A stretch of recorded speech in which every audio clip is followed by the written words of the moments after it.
M Murali മുതിർന്ന കോൺഗ്രസ് നേതാവും മാവേലിക്കര മുൻ MLA-യുമായിരുന്ന ശ്രീ എം മുരളി 2026 ഫെബ്രുവരി 5-ന് അന്തരിച്ചു.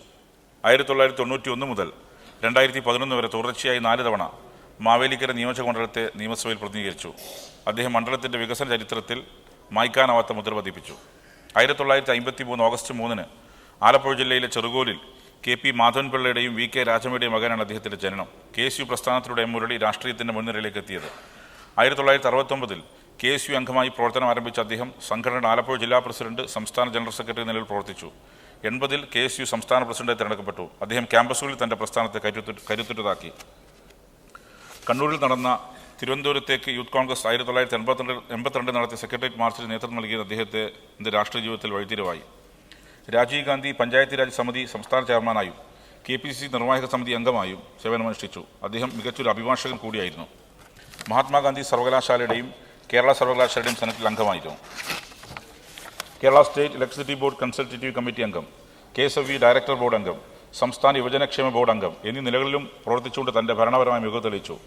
നിയമസഭാ പ്രവർത്തനങ്ങളിൽ അസാമാന്യമായ കൃത്യത പുലർത്തിയിരുന്ന എം മുരളി 9ാം കേരള നിയമസഭയുടെ 12ാം കേരള നിയമസഭ വരെ പൊതു പ്രാധാന്യമുള്ള വിവിധ വിഷയങ്ങളിൽ 73 അനൌദ്യോഗിക ബില്ലുകൾ അവതരണാനുമതി നേടിയിട്ടുണ്ട്. മലയാളം സർവകലാശാലയുടെ രൂപീകരണം, മുതിർന്ന പൗരന്മാർക്കായുള്ള കമ്മീഷൻ തുടങ്ങിയ നിരവധി വിപ്ലവകരമായ ആശയങ്ങൾ അദ്ദേഹമാണ് അനൌദ്യോഗിക ബില്ലുകളുടെ സഭയുടെ ശ്രദ്ധയിൽപ്പെടുത്തിയത്. നിയമമേഖലയിൽ പാണ്ഡിത്യം, സഭയിലെ ചർച്ചകളിൽ ഗൗരവമേറിയ ഇടപെടലുകളും നടത്താൻ അദ്ദേഹത്തെ പ്രാപ്തനാക്കി. 2001-2006 കാലഘട്ടത്തിൽ നിയമസഭയുടെ ലോക്കൽ ഫണ്ട് അക്കൗണ്ട്സ് കമ്മിറ്റിയുടെ ചെയർപേഴ്സൺ എന്ന നിലയിലും സുത്യർഹമായ പ്രവർത്തനം കാഴ്ചവെച്ചു. ലാളിത്യവും ജനങ്ങളുടെ ആത്മബന്ധവുമായിരുന്നു എം മുരളിയുടെ മുഖമുദ്ര. ആദർശധീരതയും വിനയവും ഒത്തുചേർന്ന മനുഷ്യസ്നേഹിയും കറപുരളാത്ത രാഷ്ട്രീയ പാരമ്പര്യത്തിനുടമയുമായ എം മുരളിയുടെ വിയോഗം കേരള രാഷ്ട്രീയത്തിനും കോൺഗ്രസ് പ്രസ്ഥാനത്തിനും കനത്ത നഷ്ടമാണ്. അന്തരിച്ച മഹത് വ്യക്തിയോടുള്ള ആദരസൂചകമായി നമുക്ക് അല്പസമയം എഴുന്നേറ്റ് നിൽക്കാം.